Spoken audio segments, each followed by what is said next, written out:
Pachin, and I am introducing Mr. Kaz Sato. Hi, How are you? I'm good.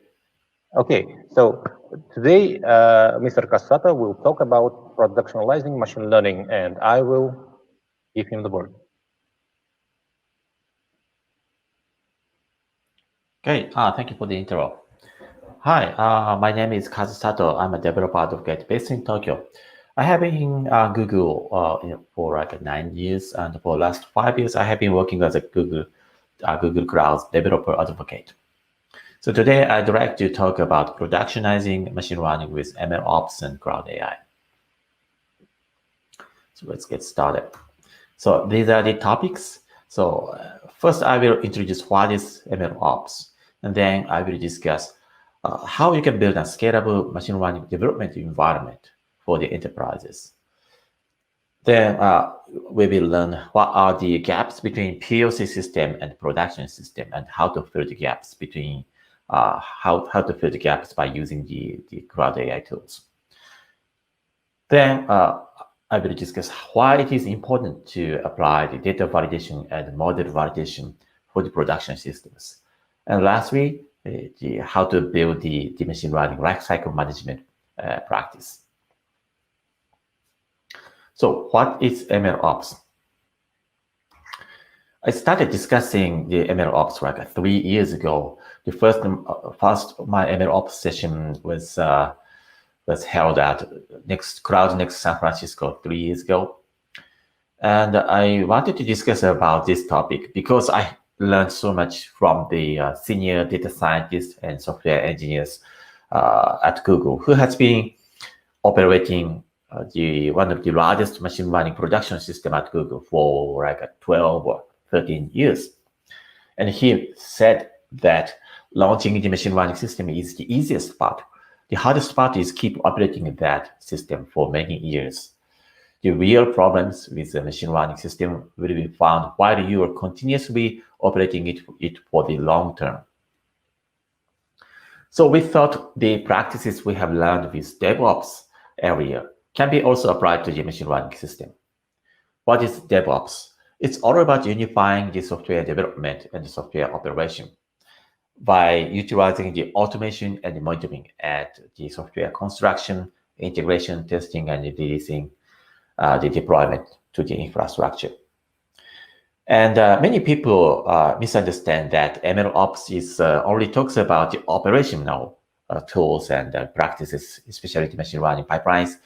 But the operation ops is only a part of the machine ML ops story.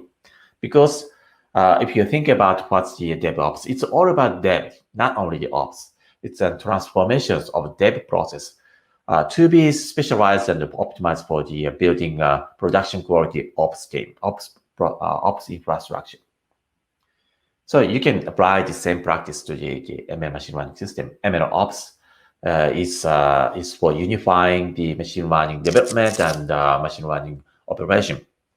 So it requires the collaboration between the data scientists, researchers, ML engineers, data engineers, and ops team, not only the thinking about the operation system. And the main tools for the ML ops is to unify the automation and the monitoring for the machine learning systems from the construction, building, designing the machine learning models, and integration with the other IT systems, testing and verifying the behavior of the machine learning system, and deployment. And topics I will cover will be based on these two papers. The first paper is Machine Learning, the High Interest Credit Card of the Technical Debt. This publication is written by the software engineers at Google, who has been operating Google's one of the largest machine learning production system for many years. And there's another important publication is Rules of Machine Learning, Best Practices for ML Engineering. So let's get started with the first topic, which is how to build a scalable machine learning development environment. Because you may want to avoid this anti-pattern depending on the ML superhero. I have seen this kind of the ML superheroes in past the projects and the customers. An ML superhero can be an ML researcher who can read and understand all the machine learning papers, and also they can be data engineers who can work with the data warehouse, BigQuery, SQL, or Apache Spark, or Hadoop, and anything for the ETL, ingesting data, or pre-processing for the large-scale data set. And also, they can be an infra and ops engineer with the skill set of the container-based infrastructure, Kubernetes, and everything. And superhero can also be a product manager who can define what's the requirements and specification of the product based on the machine learning. And the superhero can explain what's the benefit and business benefit they can get with the machine learning models.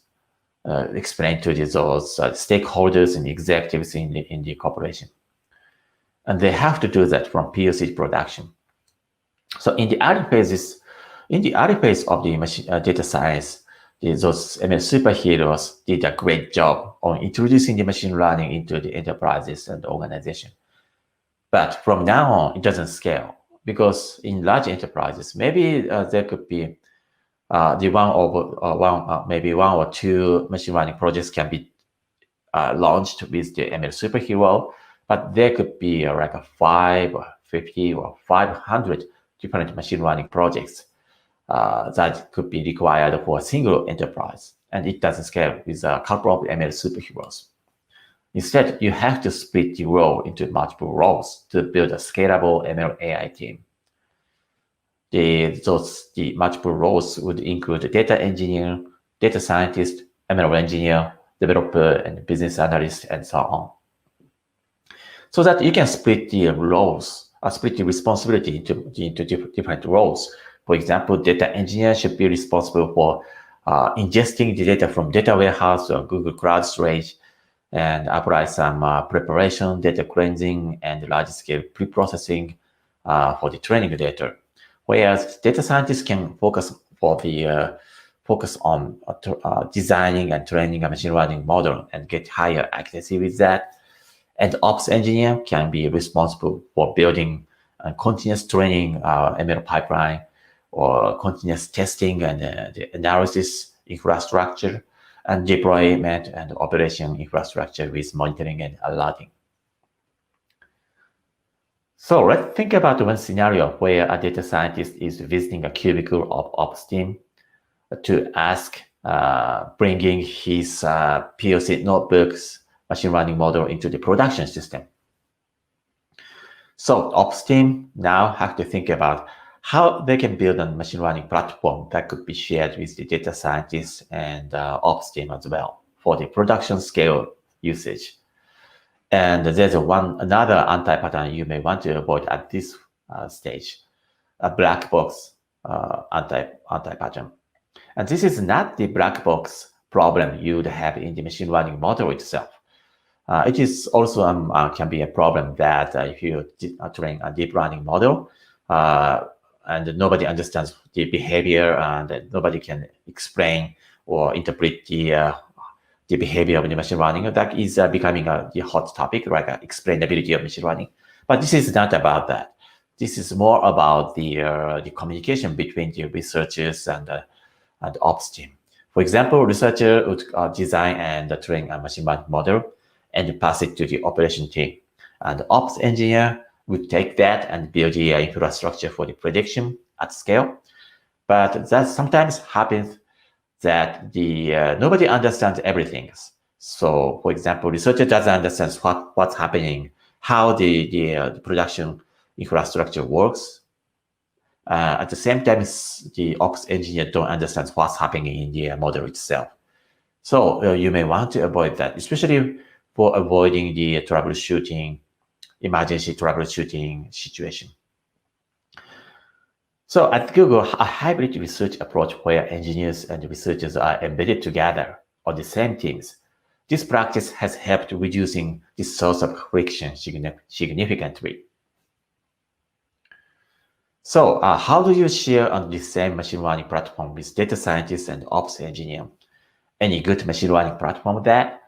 One solution could be using a cloud services instead of the on-premise devices that is set up and installed with the data scientists by themselves. One solution or product you can introduce here is the cloud AI platform. So the reason why we provide the AI platform with the multiple components like these the functionalities is to provide the production quality, scalable and available platform for development and deployment of the machine learning systems. AI platform includes multiple components and functionalities, includes the data labeling services, or deep learning VM images or deep learning container images that I'll be talking about later. And also there's a managed Jupyter notebook service called AI Platform Notebook, and Kubeflow pipelines for the ML pipeline, training and predictions. Those are the managed services for the large-scale training and prediction. And those components or functionalities are easily can be integrated with the other Google Cloud services like BigQuery, Dataflow, Dataprep, Dataproc, Data Studio, and so on. Another product name I want to introduce here is the TensorFlow Enterprise, which is a commercial version of TensorFlow that is fully optimized for the Google Cloud in terms of the performance and also the technical support. So to understand what are the benefits by using the AI platform and TensorFlow Enterprise, let's think about another scenario where the data scientist is visiting a cubicle again and asking the ops teams to get the GPU machine with the everything installed, like CUDA drivers, TensorFlow, everything's maybe by noon. But for ops team, it's really hard to take that kind of the request from the data scientists because in the past, usually there are no standardized software stacks. There's no standardized practices for procuring the data GPU servers and manage them at enterprise scale. So there are many gaps or the challenges the ops team have to solve. For example, the on-premise GPU servers are really expensive to buy, and also it takes a couple of weeks. So procurement itself is very hard. And also software installation should be managed with a software standard stack if you really want to get the professional technical support from ops team. Instead, in early days, data scientists would take their own time for installing a CUDA driver, TensorFlow, NumPy, Plotly, Jupyter, and so on. I remember it was about 3 years ago when I tried to install the TensorFlow with the latest version. I installed the CUDA driver on the computer engine instance at first, then installed the TensorFlow versions. Then I found that the latest CUDA driver is not compatible with the latest TensorFlow version. So you had to install the CUDA driver with a previous version. So that kind of things should not be responsible for the data scientist. Instead, you have to standardize what is the best software stack for the data scientists in an enterprise and package them so that the ops team can easily provide a technical support at scale. And also there's an over-provisioning problem of GPU resources. One data scientist would need 8 GPUs right now to finish the large-scale image training job. But other data scientists would forget about the GPU servers they own because their project has finished many times ago. So that kind of the problem should be avoided. And also, if you want to get the professional technical support from some technicians or engineers at ops teams, you have to standardize everything from softwares and the hardware or virtual machine instances. So the standardization is the key for the large-scale machine learning development environment. One solution we can introduce here is the deep learning virtual machine or DLVM of TensorFlow Enterprise. That provides a standardized virtual machine image for data scientists. So everything like a CUDA driver, NumPy, scikit-learn, Jupyter Notebook, and TensorFlow 1.15, 2.1, or 2.3, or even PyTorch has been already installed in the virtual machine images. So you don't have to spend much time on installing them and struggling with the incompatibility issues by yourself.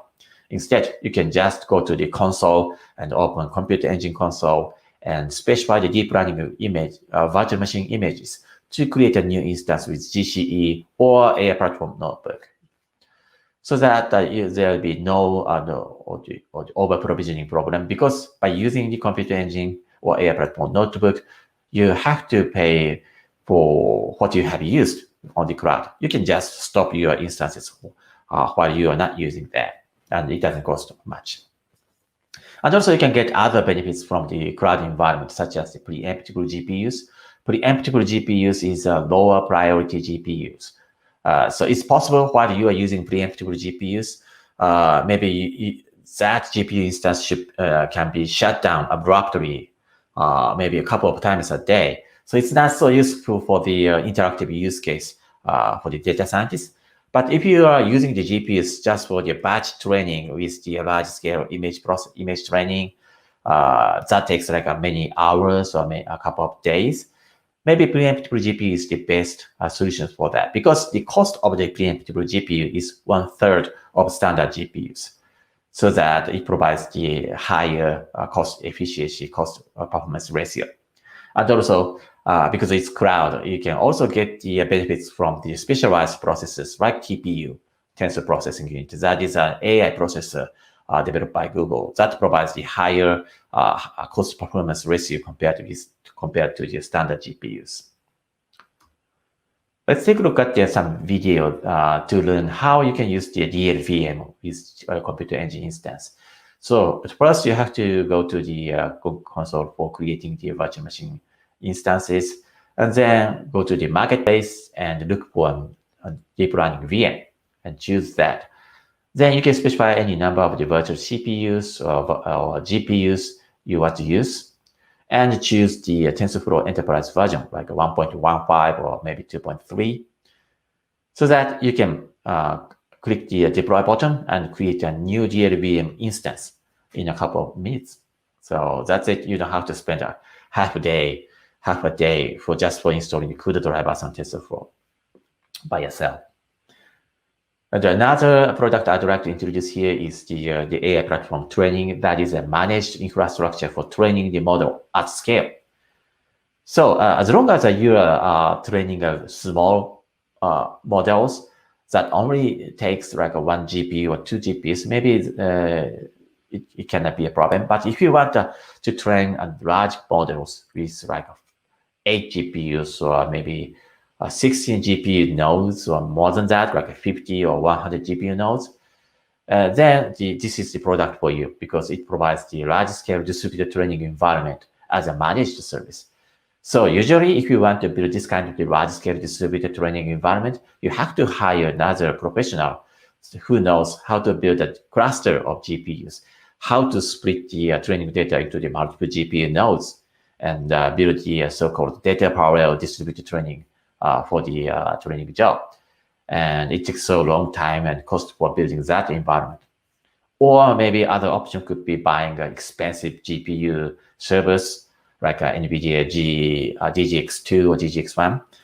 That would cost like $400,000, expensive. Instead, you can get started with the AI platform training that provides the scalable, large-scale training environment, but you only have to pay for the time you have used, just like a couple of hours with the tens of GPUs. And also, this training environment can provide the state-of-the-art and automated hyperparameter tuner that has been used in the Google for many years. This is based on Google's internal hyperparameter tuning tool. So that are the solutions we can introduce to build a scalable machine learning development environment. So how about the production serving or deployment infrastructure? For example, there could be multiple problems like portability and scalability. So data scientists would ask ops teams to support 10 million users based on the POC notebook code written by data scientists. Maybe you can do that if you can add 100,000 lines to that to make it production ready, because there are many gaps between the POC code and production code. Many POC notebooks can be dependent on a local environment or some specific person. So you always have to ask that data scientist just for going through all the processes written on the notebook. Instead, the production system should be portable and shareable with the multiple people in the ops team. And also, in POC, you can always work with a single notebook instance.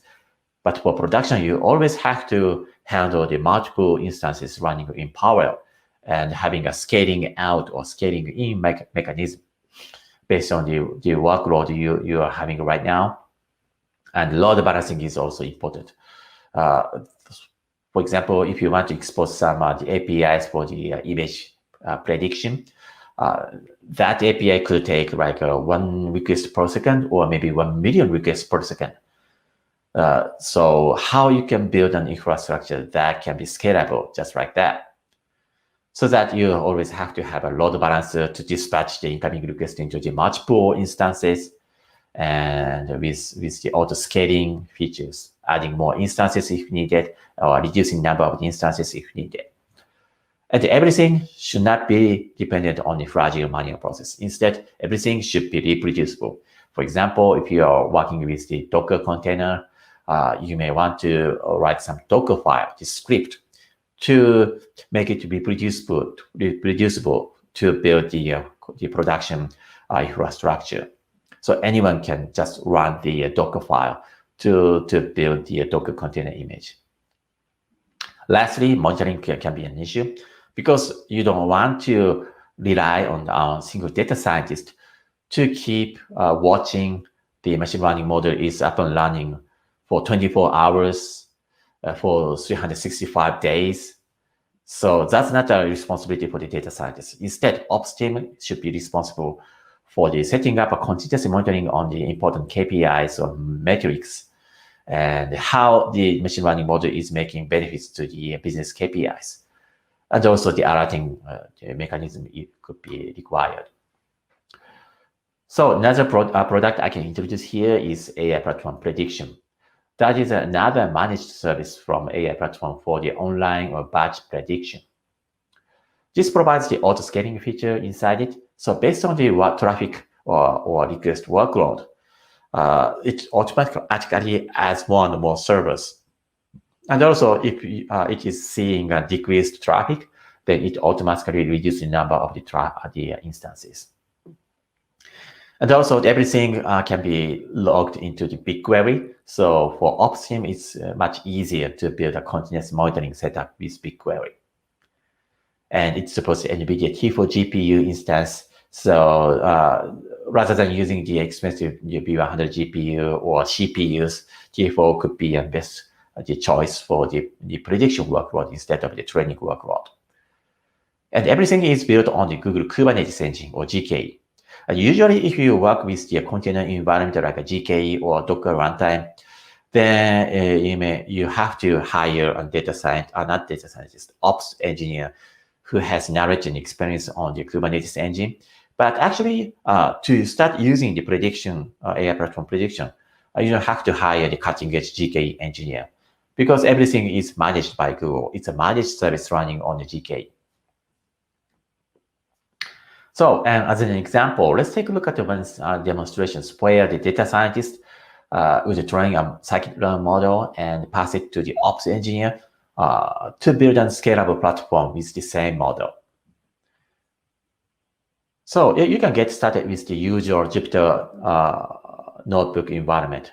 At Google Cloud AI platforms, we provide AI platform notebooks as a managed Jupyter notebook environment. So on that notebooks, you can run some SQL with BigQuery to download some training data from data warehouse BigQuery, and use the scikit-learn API for usual data science tasks, like using a pipeline API for defining the training pipeline in the scikit-learn, and you may want to call a fit function to train a model with the pipeline, and then the data scientist can try out some couple of the predictions with test data to make sure that you are getting proper accuracy with the model. Then you can share the same notebook with the ops engineers, where the ops engineer can upload the trained model to the Google Cloud storage. And then that model can be registered on the AI platform prediction. So now it's production ready because it's running on the AI platform prediction. It is running on the multiple instances on GKE. So you can handle the tens of thousands of requests per second with the same model. So this is how the notebooks can be shared with the data scientist and ops engineer. And transparently, you can make it scalable and available for the production system. And also another option you can take is the TensorFlow Enterprise deep learning containers. Actually, this is exactly the same standardized software stacks for the data scientist. TensorFlow and CUDA driver, NumPy, scikit-learn, and Jupyter Notebook, and so on. But the difference is that this is a container image, not the virtual machine images. So this can be used for creating instances for the container environment, like Google Kubernetes Engine, GKE, or AI platform training and AI platform prediction. And for example, the data scientists would get started with the DLVM for implementing the POC notebook or with the Jupyter notebook. Then they can pass the notebook to the ops team so that the ops team may migrate that DLVM environment to the DLC container environment. Because both DLVM and DLC shares exactly the same software stacks, it's much easier for the ops team to migrate the POC notebook into the production container. And what's the benefit you would get by porting everything into the containers? Because you can get all the benefits of the container-based environments, like GKE, like scheduling of the instances, servers, lifecycle management of each instances. They call them as pods in each virtual machines. And the lifecycle management means that you can keep watching if each pod is working properly and ready to take any prediction requests from the load balancer. And based on the workload they are getting right now, so the load balancer or the GKE environment can automatically add more and more pods or reduce the number of the pods. And also the GKE environment has the logging and monitoring tools embedded. Troubleshooting security is already there. So you don't have to spend like 3 months or 6 months to write 100,000 lines of code for make everything production ready. Instead, you can just start using the GKE or AI platform prediction and make it everything container-based scalable production system. And this is a systems architecture example system architecture where you are combining those AI platform components with the other Google Cloud products. For example, for training the model, you can combine them with the other tools such as the Cloud Dataflow for the ETL or data preprocessing, or Google Cloud BigQuery for ingesting data from data warehouse, or Google Cloud Storage can be also another storage. The combined with the AI platform training, that is scalable training environment. And once you have the trained machine learning model, that could be shared on the Google Cloud Storage and used for the serving with the AI platform prediction. So those components you are seeing on this diagram, everything is scalable and available for the production use cases. What about the performance issues? Usually in POC phase, the data scientists are not required to focus on the optimizing performance for the data handling, data cleansing, or the preprocessing. And my issue work with the 10,000 rows, but it doesn't work with the 10 million rows. But ops teams sometimes have to handle that kind of the large scale training data. And maybe ops team could be responsible for training the model again and again, every day or every 1 hour. So upstream is responsible for thinking about the thinking about getting optimized performance on the data pre-processing or data training, machine learning training. So the solutions or tools we provide with the TensorFlow Enterprise and Cloud AI platform is the Google Cloud Storage Reader and BigQuery Reader. So TensorFlow Enterprise binary has a special build of TensorFlow that is optimized for the Google Cloud products. So you can get the best performance for reading the data from Google Cloud Storage or reading the results set from Google Cloud BigQuery. But data scientists don't have to change anything on existing TensorFlow code like this one. So as you can see, this is the usual TensorFlow code for reading the training data with the Dataset API. So you don't have to change anything on that. The one difference is that you can specify the URI of Google Cloud Storage, like gs:// the bucket name and the dataset name, so that the TensorFlow Enterprise binary can detect that and tries to optimize the reading performance with the multi-threaded parallel data processing. And also, you can do the same thing with the BigQuery Reader that provides the client APIs to run a BigQuery query. And when you are reading the results from BigQuery, again, the reading performance is automatically optimized with the multiple thread and the data parallelism, so that you can get the higher performance. For example, for reading the data from Google Cloud Storage Reader, then you could be seeing the almost doubled performance compared with the open source version of TensorFlow. And also by pumping much more training data into the GPUs, you can get higher GPU utilization rate. This is another comparison result that uses the same P100 GPUs for training at the same job with the TensorFlow Enterprise and the ordinary TensorFlow binary. So we have observed almost 30% of the GPU utilization rate increased. And what about technical support? Because TensorFlow is an open source tool, there's no great way to get the professional technical support.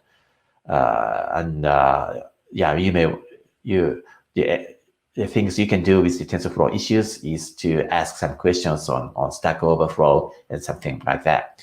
But with TensorFlow Enterprise, because it's a commercial product provided by Google Cloud, so you can just call Google. You can open a ticket with Google Cloud Technical Support Program and ask some questions and ask for solving an issues with the TensorFlow Enterprise. And each version of TensorFlow Enterprise, like 1.15, 2.1, or 2.3, can be supported up to 3 years. So that was the gaps between POC and production and how to fill the gaps. Let's think about the data and the model validation and why it is important and how to introduce the practice into production. And this is an anti-pattern why you would need the data validation, lack of data validation, what would happen. But think about the usual IT system without machine learning. Everybody is writing millions of codes with programming language like a Python or Java, Go language, anything. And they also write millions of unit testing code for regression test or the unit test to validate the functionality of your system, so that you can make sure your system behaves and expected. Your system's behavior is expected, working as expected. But in machine learning system, the important behavior of your system is defined by data, training data, and machine learning design, model design. How do you validate the behavior of machine learning model and the system based on the machine learning model? Do you write the millions of the unit testing code against the machine learning model? And people don't do that. But you would need some equivalent validation system, because data is new code now. The training data defines the behavior of your mission critical system. Another anti-pattern you can see on the production system is training serving skew. Maybe you are working with the PLC notebooks and you are getting the great accuracy with the prototype model.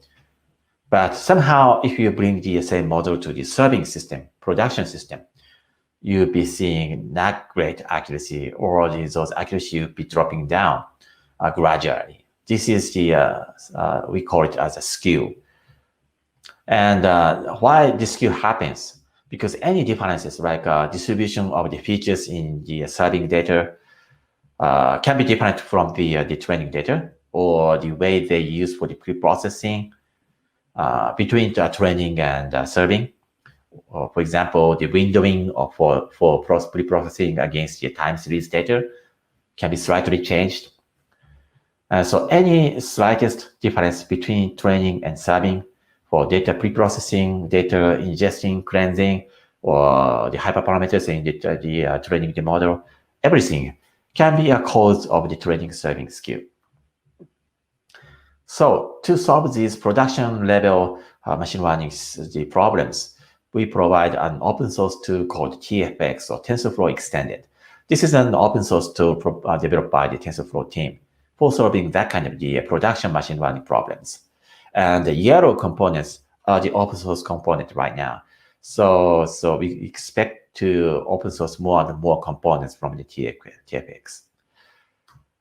And the TFX is not a product that is developed from scratch. Actually, it has some successor called Civil. Civil has been a long time and production machine learning deployment framework used in Google for the largest machine learning production system for many years. And Civil has been a proprietary system written in C++. So we decided to reproduce the same quality, same level, scalable machine learning production deployment system as TFX, as open source tool. And now it is available as an open source tool. And many of the large machine learning production system at Google, like a Google Play team or YouTube team, is now actually using TFX. And take a look at each component in the TFX. For example, the TensorFlow DB data validation is one of the important components in TFX. This is a component that helps developers understand, validate, and monitor their machine learning training data at scale. So the many teams at Google are using this tool for analyzing and validate petabytes of the training data every day. So it's a proven technology and product, so that you can easily maintain the health of the production machine learning pipeline. Why TFX team wanted to build TFDB? Because they wanted the users to treat the data errors with the same rigor and care that they deal with the bugs in code. So as I mentioned, data is new code.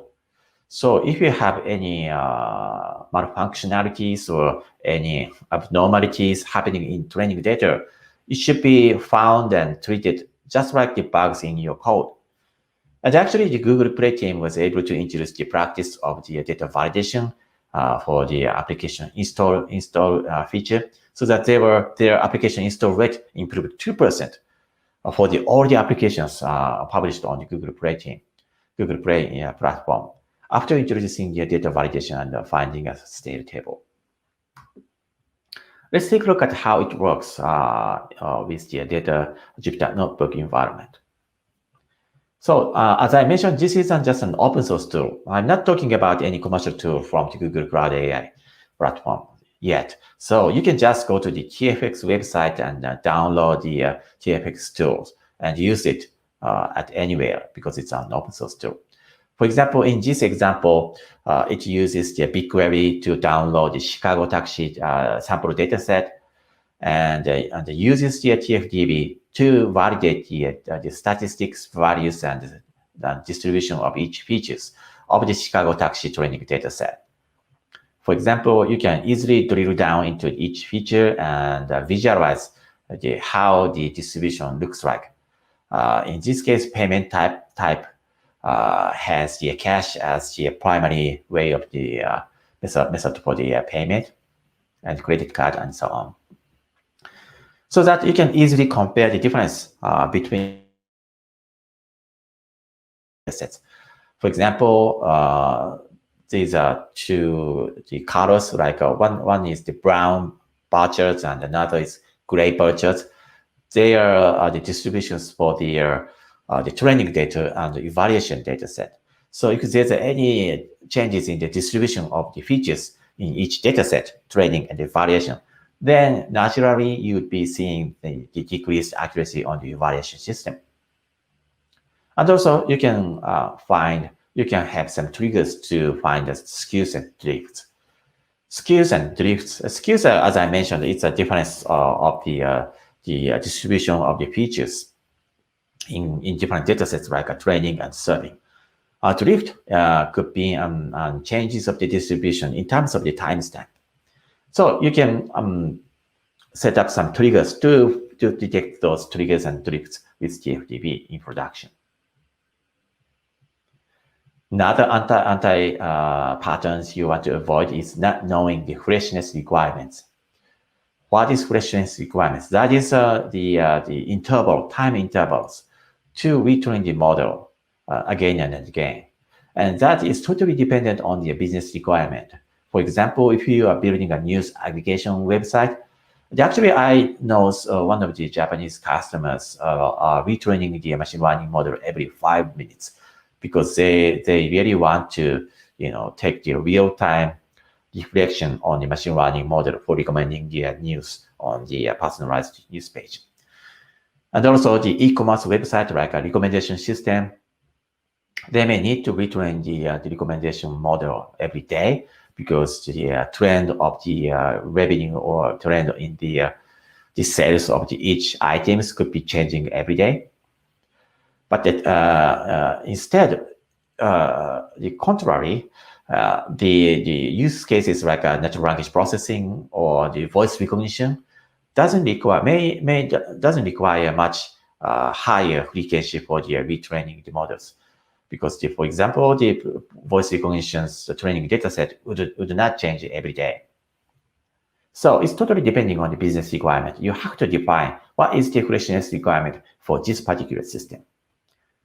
So this is defined as a rules number 8 in the ML paper, the rules of ML paper. Know the freshness requirements of your system. So to do so, the one solution that you can use from TFX is TFMA, TensorFlow model analysis. That is a tool for compute and visualize evaluation metrics of machine learning models. So this is a tool used after the model training, whereas TFDB was the tools used before the training. And you can, with TFMA, you can ensure to meet specific quality thresholds and behaves as expected for all relevant slices of data. What is slices? I will talk about that later. So the easiest use case for the TFMA is compare the accuracy of metrics like ROC for different between different the versions of the models. For example, your model has been working so well until like the last month. But if you take a look at the accuracy of the model trained last week, the accuracy could be dropping down slightly. And if you take a look at the accuracy that is of the model that is trained today, compared with the previous versions, the accuracy could be significantly dropped down. So with TFMA, you can detect this kind of the changes of behavior of your model. And what is slice? Slice means the definition of the segment in a data set. And you can define any arbitrary segment you want to define as slice. The easiest slice you can define is the timestamp, like a time of day or day in a week or day in months, and so on. So that you can easily see the difference between those timestamps, day by day or week by week or month by month. Another possible segment could be, for example, demographic differences between the users. So for example, so you can see the difference of the machine learning model accuracy for the Japanese users and the American users and people in the European countries. And also, if you define the slice for the, for example, the age of the users, you can find this model works so well for the children's and younger people, but it doesn't work so well for the elderly people or old people, and so on. So this definition of slices or the TFMA could also be used well for detecting the biases caused by the machine learning model training. So for the machine learning fairness issues, the TFMA can be also a very important tool. Let's take a look at how TFMA works with the Jupyter Notebook. So again, this is an open source tool, so you can just import and use TFMA at any Jupyter Notebook environment. So that you can use the TFMA for visualizing the metrics from your trained model based on the slices you have defined. In this particular example, it is again using the Chicago taxi sample dataset and seeing the metrics based on the timestamps. So for example, you are seeing the some now the number is count. You are seeing the how many rows of data you are able to get for training the models, and then you can check out the accuracy based on the timestamp. Maybe this model is working so well in daytime, but doesn't work so well in the midnight, and you can detect that with TFMA. Okay, that was the importance of the data validation and the model analysis in production. So let's talk about the machine learning lifecycle management. Because in early days of data science, the data scientists would spend much time on building a handmade process for the everything for building the machine learning training the machine learning models, like extracting data from some data source and applying some data cleansing, data preprocessing on the notebook with the pandas data frame and so on. And also within the notebooks, he or she will be struggling to write the training the model and deploy it to the some simple serving infrastructures. And that may work even for the production, but it is not robust and scalable for keep operating the production system for many years. Because maybe 1 year after the launch, or maybe 2 years, or maybe 5 years after the launch, the data scientists would get an emergency call from directors. They would be asking you to retrain the model ASAP because your machine learning model doesn't work anymore, and the users found that your recommendation model is not working properly. So that the data scientists would spend much time on retraining the model that is designed like 5 years ago, and you almost forget about everything. So this is not a responsibility for data scientists, actually. They should not do this kind of the emergency planning or the emergency troubleshooting. And also, how about the monitoring? As I mentioned earlier, the continuous monitoring should not be a responsibility for the data scientist. Instead, you have to establish the continuous monitoring setup as a responsibility for the ops team. And the data scientists should work together with the ops team to how they can build the continuous monitoring the setup with the production system. So this is the reasons why we introduced a product called AI Platform Pipelines. AI Platform Pipeline is based on some open source products from TFX and also Kubeflow pipelines. And but this is provided as a commercial managed services running on the AI platform. And this product allows you to build an orchestrated pipeline, just like the combining the different bricks from the Lego. And it works, everything is working on the Google Kubernetes engine.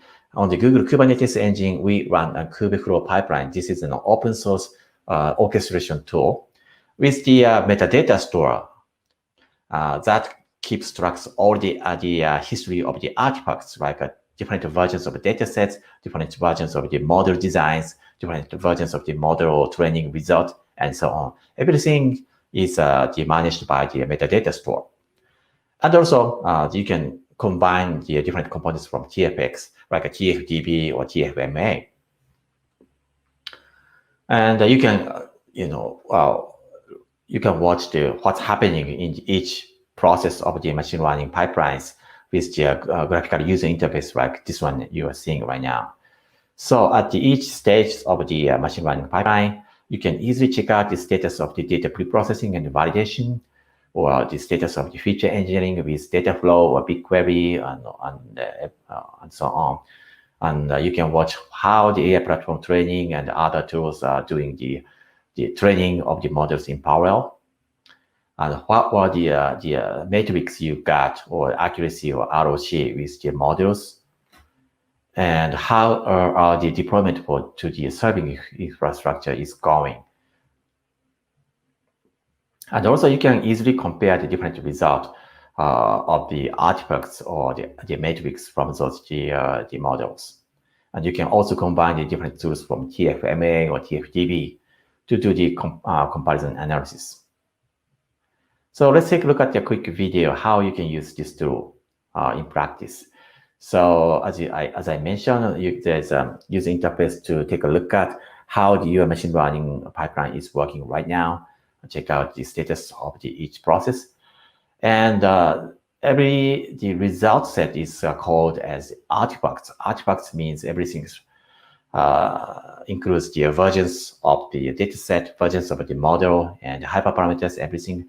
They are managed as artifacts with metadata. And also the important part is the lineage explorer, where you can manage the lineage of different artifacts. For example, if you get the highest accuracy with a certain model, then you can easily make it reproducible, because the lineage explorer tracks everything from to create this particular model, you use this data set, and you use this hyperparameter, and you use this model, and so on. So that was the topics I wanted to cover. In this session, I introduced what is ML Ops and why it is important, why it is different from just building a machine learning pipeline setup only for the ops team. Instead, ML Ops, it is important to collaborate the devs team, like a data scientist and ops engineer together, so that there should be no black boxes in the production and mission critical the infrastructure. And also, not only the serving system, it is also important to build a scalable machine learning development environment that could be managed by the ops team and professional technicians. And there are many gaps between POC system and production, and how to fill that by utilizing the DLVM or DLC for standardizing the software stacks and make it portable for running the containerized, scalable runtime. And also, now data is new code, so you have to make sure your training data is always healthy, and so that you can get the model working as intended by making sure with the model validation. Lastly, the AI platform pipeline may help you to build a machine learning lifecycle management practice in production. So that's it. Thank you so much. Thank you very much. So that was a great talk, and I just have to say it's, of course, it's quite hard for the first speaker in a track in a day. Just can't help myself to ask. I mean, using using machine learning in practical applications today has become the almost an industrial standard for most applications. So it is a pain to find proper ML ops into the team. What's your opinion? How do we train them? How do we It's not like there are a lot of CVs on every other headhunter job desk saying I am ML ops. How do you find those? Yeah, that is a very hard questions to answer. But in the past, when I find a great ML ops engineers working in the many companies and clients, I found those people sometimes came from the data science area. So some data scientists are more interested in building infrastructure because they are interested in having a skill set for writing a Python code to build an infrastructure with the Kubernetes and so on. And some other patterns can be seen where the existing DevOps engineers are interested in learning the machine learning. And you don't have to find the super person, superhero kind of the person who understands everything for the devs or DevOps area, and everything is in the data science. Instead, maybe you can get started with the person who are interested in machine learning. DevOps engineer who want to learn basics of the machine learning. So that, as I mentioned in the sessions, you can build a team with the professional data scientists and the DevOps engineers, they closely tied together so that they can teach each other. So that it's possible to much easier to grow a professional ML ops engineer gradually. And what about if the team is like consists not only of data engineers and software engineers and ML ops, but also from mechanical engineers and electrical engineers and so on? Because it's all about application, and most of the applications that are rising right now are in a real field. Yeah, that is another interesting the viewpoint, because this is not included in this session, but another important aspect or topic is to closer relationship with the domain problem. Many data scientists think that only learning the data science is not enough. Data science combined with the domain expert or the domain expertise is the strongest weapon for the data scientists. So maybe if you have the field engineers or those domain experts in the teams, maybe it's a very great the opportunity for the data scientists for learning the domain problems. Actually, I found some of the greatest achievements found in the DeepMind team or the Google research team can be found in the team where they have a strong combination with those domain experts and data science team, and they learn each other. So domain experts learning about what kind of things you can do with the latest data scientists, and data scientists will be learning what are the exact problem from the domain knowledge, so that they were able to get the best result, like chemistry or biology and industry and so on. Okay, and the last question, while we have a couple of minutes. So you talked about machine standardization in order to be easier to replicate and to support, and also how it's all covered in Google Cloud Platform. And since the GPU infrastructure is probably one of the last infrastructural part that is still growing rapidly, and with the latest introduction of Ampere architecture by NVIDIA and their effort that they are putting into their Deep Streamer and TensorRT, can we expect a Google platform to provide the ability to effectively use those libraries? Or maybe with introduction of Ampere-based hardware, can we expect falling of the price per hour, or maybe increasing of the processing power within the same price?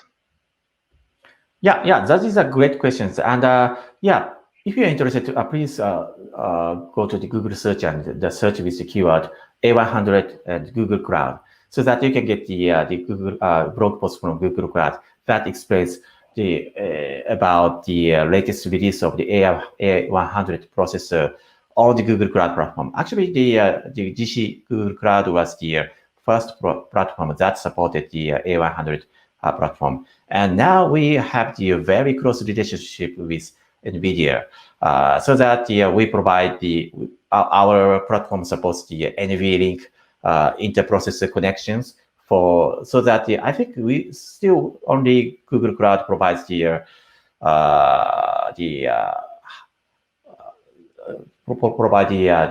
Google computing, the virtual machine node with the 16 A100 nodes that is connected together with the NVLink interconnection that is developed by the Google. So until now, maybe NVIDIA's platform like a DGX1 or DGX2 was the best way to get the best software stack and hardware stack from NVIDIA. But now the situation is changing. For the newest, the platform, the cloud is also can provide the best solution for you. Okay, thank you very much. We have so many questions more to ask, but